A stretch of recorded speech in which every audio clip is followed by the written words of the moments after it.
Hey heroes, and welcome to another interdimensional episode of History of the Marvel Universe. This channel is sponsored in part by Patreon supporters. If you would like to contribute and vote in monthly polls that help decide what topics get covered on the channel, then you can sign up for an amount of your choosing over at patreon.com/MaryMarvelite. The link is in the description below, along with other places you can find me.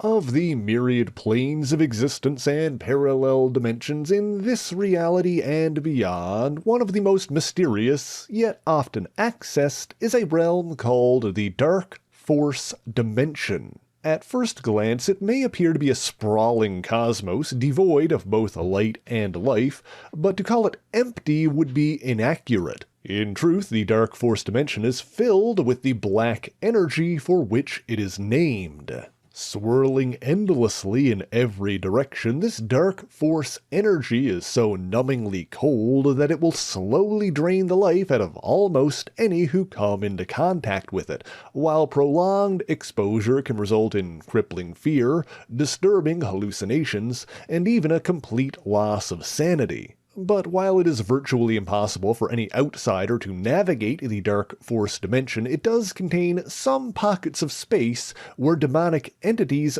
do reside. To date, the only known area of the Darkforce Dimension to be specifically named is a region called Null space, where the Elder of the Universe known as the Gardener once planted a seed that, over the course of 1,000 years, grew into a Tree of Shadows. That tree was eventually found by a group of alien Shi'ar who used its power to transform themselves into a secret society of intergalactic spies called the Fraternity of Raptors. But for more on that story, you can refer to my video on Darkhawk. Of the few known sentient inhabitants of the Darkforce Dimension, perhaps the most notable is a creature known simply as the Predator, a shape-shifting demon who ruled its own pocket realm within the Darkforce for roughly 2,500 years, where it observed humanity and drained the life energies of those who inadvertently entered its domain. There was also an ancient entity called the Devourer, which was trapped in the Darkforce Dimension for eons and endlessly hungered, wanting to consume any and all life on Earth. Sometimes it even seems as though the Darkforce energy itself is in some way sentient, but this seems to be the result of entities like the Predator enacting their will through the Darkforce and compelling those who wield it to absorb life energy on its behalf. This is perhaps a factor in what is the most notable property of the Darkforce Dimension, that a considerable number of superhumans from the Marvel Universe and beyond have connected to it in some way, gaining the power to channel its malleable energies for a number of purposes. This includes both heroes and villains, some of whom developed their powers as a natural quirk of genetics, whereas others were mutated or otherwise enhanced by mystical, technological,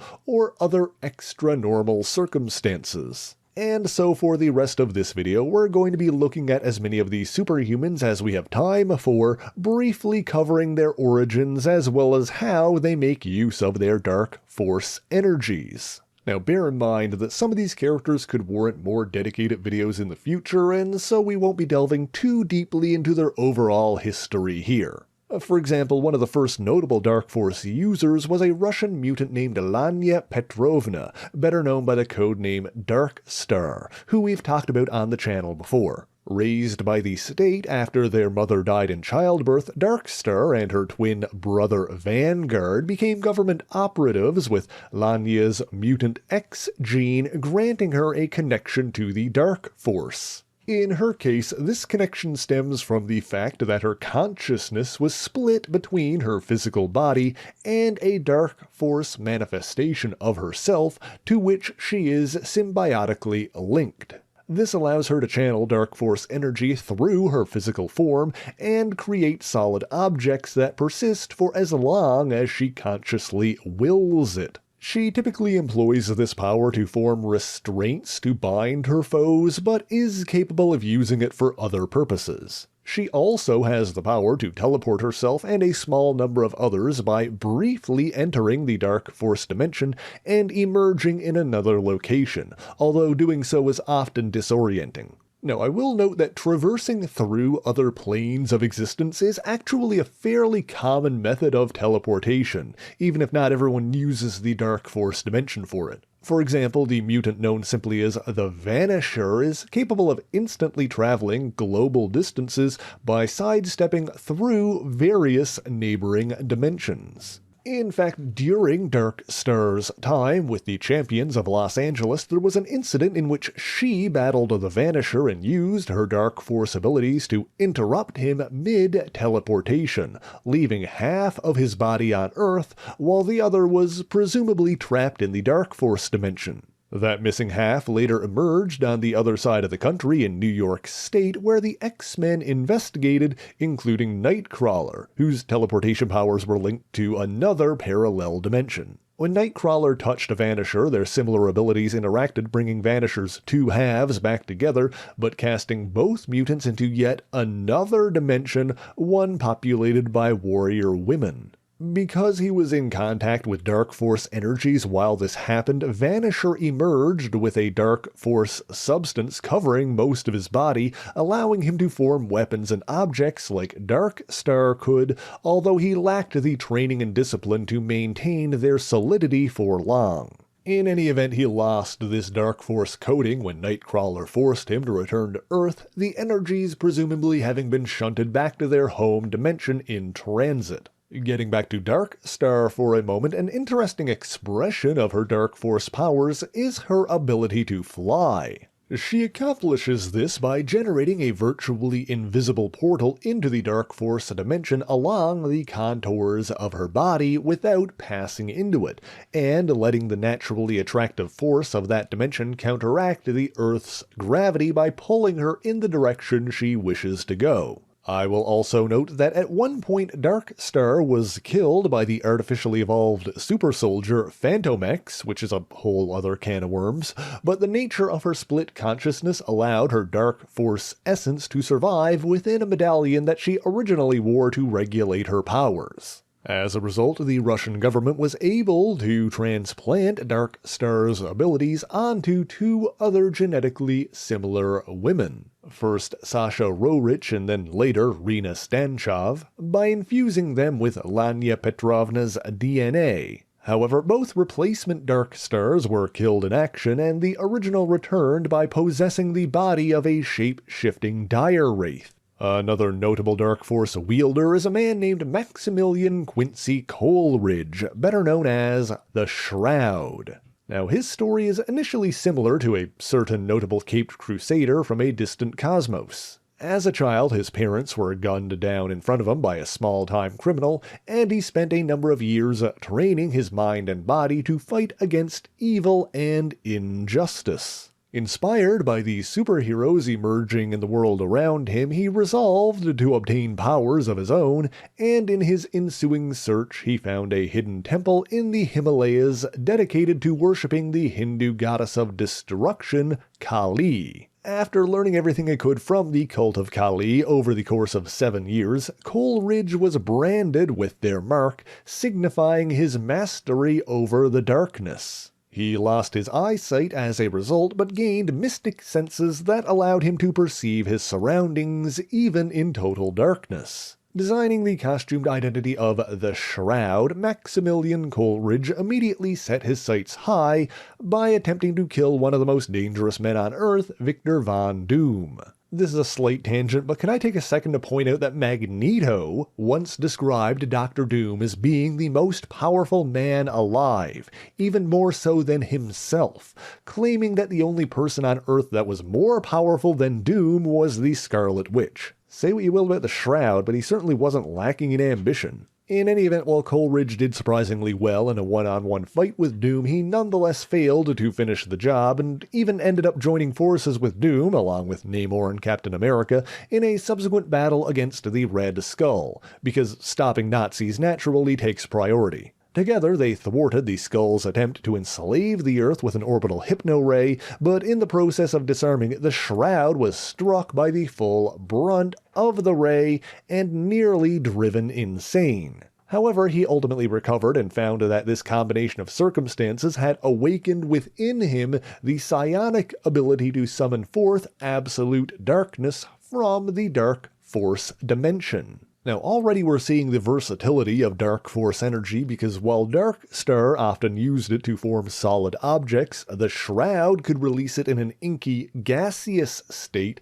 that could blanket a room the size of an auditorium in seconds. Mind you, the Shroud is also capable of shaping his dark force into objects that are perceived as solid, but his usually dissipate when struck, and he often uses this to create decoys of himself. It should also be noted that Darkstar and Shroud are similar in that any energy they summon will quickly be shunted back to the Darkforce Dimension if they are knocked out. The Shroud's darkness is impermeable to any conventional light source and even stops sound from escaping. While his own mystic senses are capable of navigating it, his darkness can interfere with other extra-normal senses, like Spider-Man's spider sense, and even Daredevil's radar sense, although in the latter case he needed to tightly envelop Daredevil in solid dark force to accomplish this. Another notable Dark Force wielder is Marcus Daniels, better known as the supervillain Blackout. He gained his powers while working as a lab assistant for a scientist named Dr. Abner Croit, who was building a device to siphon energies from another dimension until one day something went wrong and Croit's equipment exploded, bathing Daniels in extra-dimensional radiation. As a result, Marcus Daniels' body was transformed into a living control surface that could tap into the energies of the Darkforce Dimension. Now, I will note that in the original telling of that story, it was said that Croit coerced Daniels into serving as a test subject in his experiment, but this was evidently a paranoid delusion concocted by Daniels' mind. In any event, Croit made a specially designed suit to help Daniels control these energies, but an increasingly delusional Daniels turned on Croit, banishing him into the Darkforce Dimension. As Blackout, he also gained the ability to forge constructs from dark force energies. In his case, he most often used this to create simple shapes, however his constructs took several minutes to fully dissipate after he stopped concentrating on them, and he was even able to manipulate them from up to 1,000 feet away. Furthermore, Blackout's constructs tended to be viscous semi-solids, although he could solidify them further with concentration. Conversely, if his mental state or concentration was in some way hampered by drugs or fatigue, for example, his abilities would suffer accordingly. Blackout's Dark Force constructs were also largely unaffected by gravity, which allowed him to fly by standing on a pair of Dark Force discs and moving them through the air. Because he pulls this energy from portals to the Darkforce Dimension, Blackout is also technically capable of using this as a method of teleportation, but rarely does so, presumably due to a lack of skill. He is also able to use the inherent cold of the Darkforce Dimension to rapidly drain the heat from whatever he chooses, or to simply project Darkforce energy as a beam with significant concussive force. One Dark Force user who gained their powers through a completely different method was a woman named Tanya Seeley, better known as Black Mamba. She was hired by the notorious Roxxon Corporation and participated in their experiments to create superhuman operatives. This was primarily done under one of their subsidiaries, the Brand Corporation, who were also researching dimensional travel, and so Black Mamba had a device implanted in her brain that gave her access to the energies of the Darkforce Dimension. In her case, she was able to manifest the Dark Force in the form of inky black clouds that envelop her targets, causing them to hallucinate. Those affected would typically be entranced by visions of someone they either love or lust after, and while she can achieve this effect with a relatively small cloud, her usual strategy is to generate enough to solidify and constrict around her target, slowly suffocating them while they're still mesmerized.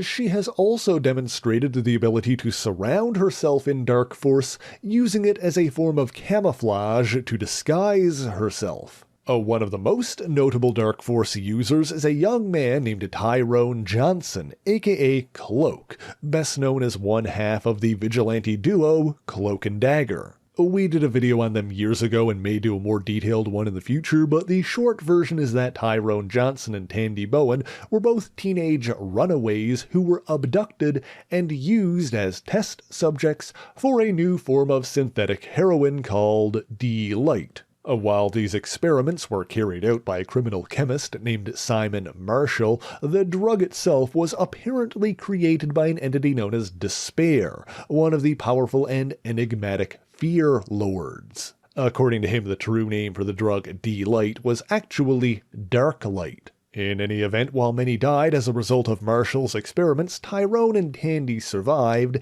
and developed superhuman abilities, becoming Cloak and Dagger. I will note here that it was once believed that Cloak and Dagger were mutants and that the drug had activated their latent powers, but this is evidently not the case, as they have since been confirmed to not possess the mutant-specific X gene. And so it was solely because of Despair's Dark Light drug that Cloak's entire body was transformed into a living portal to the Darkforce Dimension, specifically linking him to the realm controlled by the demonic Predator.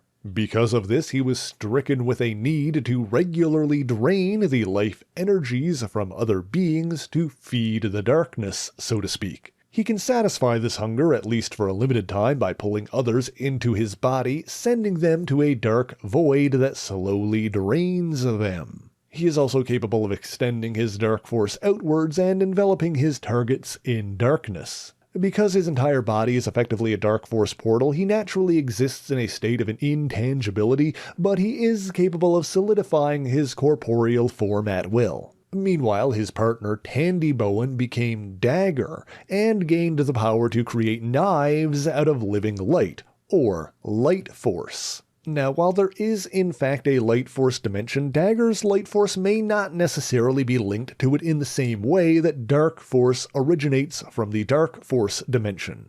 Rather, it's been said that she generates an excess amount of the kind of psionic energy that is present in all living things, and is able to forge that into her light knives. These blades are capable of stunning or even killing opponents, but they can also cleanse people's bodies of impurities like narcotics and boost the natural healing process, all depending on her intent when she creates them. More relevant for today, her light is capable of staving off the inherent hunger of Cloak's Dark Force, and even protecting herself and others from the harsh nature of the Darkforce dimension. Of course, this was useful as, like Darkstar, Cloak was capable of transporting himself and others by passing through the Darkforce dimension, which he and Dagger regularly used as a method of travel. During their vigilante career, one foe Cloak and Dagger encountered was a French drug lord named René de Ladier, better known as Ecstasy. In their initial encounter, Cloak pulled her into the darkness, however, Ecstasy surprisingly felt an affinity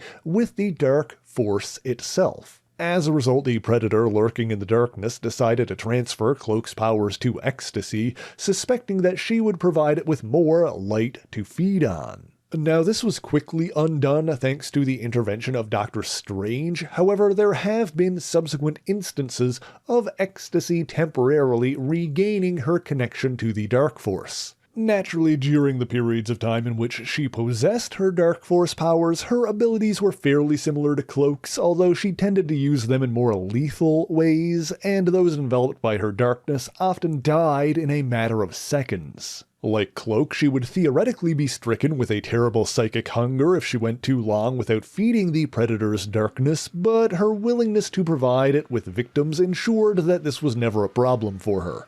She could also teleport, summon Dark Force in gaseous form, and render herself intangible at will. Now, another important individual who was mutated by the D-Light drug was a Chinese human trafficker who also gained Dark Force abilities and used them to become the crime lord known as Mr. Negative. We won't get too deep into his history here, but his abilities are notably different from other Dark Force wielders. For example, he is able to infuse weapons with electrically charged dark force, greatly increasing their effectiveness. He is also able to corrupt others through physical contact, effectively brainwashing them into serving him. I also want to briefly mention Jonathan Owen, aka The Spot, since he gained his portal powers while trying to recreate Cloak's interdimensional abilities. However, the Spot's portals are linked not to the Darkforce Dimension, but to an adjacent realm known as Spot World. A somewhat less impressive Darkforce wielder was a mutant named Damar Davis, better known as Doorman. Similar to Cloak, his entire body was a portal to the Darkforce Dimension, but in Doorman's case, those who entered him would immediately exit from a portal on the opposite side, effectively passing right through him. The primary way that he used this ability was standing against a flat surface like a wall and letting his allies pass through him and emerge on the other side of the wall, effectively using him like a living doorway. Moving on, another notable Darkforce wielder is a woman who today goes by the name Janelle Cord, but was originally known simply as Silhouette. Her origins are somewhat complicated, but involve a cult in Southeast Asia called the Dragon's Breadth, who spent generations seeking to master the mystical energies emanating from a dimensional breach in Cambodia called the Well of All Things, or just the Wellspring. Some years prior to the Marvel Age, their temple was found by an American military unit called the Half-Fulls, and the cult's ruthless leader Ty offered the men a deal. In short, Ty sought to fulfill an ancient prophecy by having the men marry her acolytes, believing their union would result in the birth of particularly powerful children that she could exploit for her own purposes. Furthermore, one of these acolytes was Ty's own daughter, Miami, and most of the soldiers agreed to the pact. And so Miami married a man named Andrew Cord and had twin children, Aaron and Silhouette. Of course, Ty only wished to use these children for her own purposes, sacrificing them to gain control over the interdimensional energies of the Wellspring. To save them from their own grandmother, Miami faked her children's deaths and hid them in New York City's Chinatown. Growing up on the streets, the two siblings got involved with a gang called the Concrete Dragons, and Aaron became known as Midnight's Fire. However, during a shootout involving a police officer and a rival gangster, Silhouette was hit in the spine and lost the use of her legs. There is more to that story, but you can check out my video on Night Thrasher for some more details. The relevant thing for today is that Ty's prophecy apparently had merit, as Silhouette was endowed with superhuman physiology, pushing her strength, stamina, agility, and reflexes to just beyond the normal human limits. As such, her disability did little to slow her down, since by using crutches and leg braces, she could rely almost entirely on her upper body strength to move quickly and nimbly. More importantly, Silhouette was connected to the Darkforce Dimension, presumably a result of the Wellspring's interdimensional nature. She has also on occasion been identified as a mutant, and so she was presumably born with an X gene that serves as a physical explanation for her Darkforce connection. In her case, the primary expression of her Darkforce abilities was a technique called shadow melting, in which she could phase into existing darkness and shadows by dipping into the Darkforce Dimension. She was initially unable to bring anything else with her, as she does become intangible while doing so, but she has since learned other common Dark Force techniques, like the ability to teleport by moving herself and others through the dimension, or the power to summon tendrils of Dark Force energy to bind her foes. She has even demonstrated a more unique ability to partially merge her own body with the Dark Force energy, but rarely employs this technique. I will note that there was another child resulting from Ty's pact who would have gained Dark Force abilities. One of the soldiers who married one of Ty's acolytes, a man named Diego Cassius, also had a baby girl. However, his wife was killed and his daughter was left comatose in a tragic accident. Mad with grief, Cassius spent over a decade studying the mystic arts, and while he was unable to revive his daughter, he did discover a method of draining her Dark Force energies into his left hand. Another interesting Dark Force wielder is a woman named Gillian Marie Woods. She was reportedly the reincarnation of a wandering Celtic alchemist who was killed for having a supposedly sacrilegious relationship with an English noblewoman just after the time of King Arthur Pendragon. While attending university in San Francisco, Gillian felt herself oddly drawn to a professor named Dr. Anthony Druid, and soon learned that he was the reincarnation of that noblewoman. Druid and Gillian grew close quickly, but when Druid later took possession of a trove of mystic artifacts belonging to the deceased sorcerer Magnus, Gillian inadvertently released a demon that killed her before Druid could dispatch it.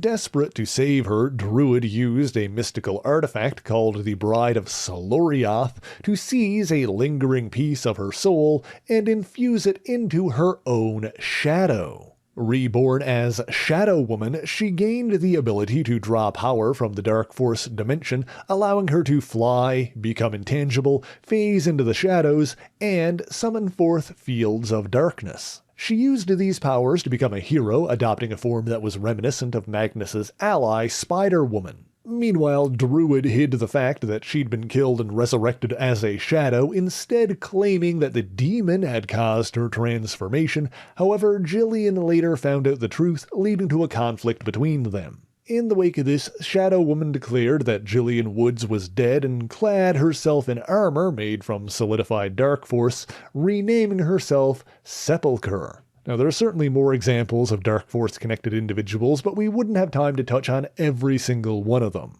In fact, there are enough of them on Earth that in recent years a certain vampire mystically used them for his own purposes, drawing enough Dark Force energy from their bodies to cover the entire planet in an endless night, blotting out the sun. That story is recent enough that I won't spoil the twist here, but you can check out the event Blood Hunt for all the juicy details. Of course, not every Dark Force wielder is on Earth, and there are evidently a number of alien and extra-dimensional entities who also have abilities tied to that dimension. One of the more enigmatic examples is a being called the Death Urge, whose physical body is composed entirely of Dark Force energy. Because of this, he is virtually immune to injury and capable of forging weapons from his own mass, and possesses other common Dark Force abilities like teleportation and intangibility. Similar to Blackout's discs, he often flies by forging Dark Force skis, but his are capable of moving at light speed. While the skis might not sound intimidating, bear in mind that the Death Urge is probably one of the most ominous entities that a person can encounter, as he is the physical embodiment of self-destruction, and is actually strengthened by the suicidal thoughts of others. His origins are thus far a mystery, but he is known to be a servant of the abstract entity Oblivion, and may have been created by him. For those who are unaware, Oblivion is a near-omnipotent cosmic entity who represents the very concept of non-existence, and is on the same level of the cosmic hierarchy as eternity, infinity, and death. While Oblivion normally resides in a place called the Outer Void, where virtually nothing else exists, he has manifested within the Dark Force Dimension before. In fact, at one point, Oblivion sensed Doorman's connection to the Dark Force Dimension and empowered him to serve as his observer on Earth, although he ended up not being terribly impressed with his performance. There are also Dark Force wielders in other realities, like Jerome Myers of Earth 712, aka Quagmire, who could manifest Dark Force as a thick, viscous tar. There's probably more we could rattle off, but I think you all get the idea by this point. Dark Force energy is fairly malleable, and there are multiple ways in which it can be accessed and used. It can be summoned in solid, gaseous, or semi-solid states, often depending on the user. People have wielded it for different purposes, but there is also plenty of overlap in the abilities that it affords them. Anyway, that's all I've got for you this week, but thank you so much for watching this video. If you enjoyed it, be sure to leave a like, subscribe to the channel, and share it on your favorite social media. As always, the issues referenced in this video are listed in the description below if you would like to read them for yourselves, as well as links to other places you can find me. Let me give a special shout out to all of my Patreon and Ko-fi supporters, Twitch subscribers, and YouTube members who help make the channel possible. By signing up for any ongoing amount on any of these platforms, you'll get your name in these special thanks here, but Patreon is the one that helps determine what topics get covered on the channel via monthly polls. And as always, if there's anything in particular that you want me to talk about, be sure to let me know in the comments. But that is indeed all I have for you this week, and so until next time, true believers, Excelsior!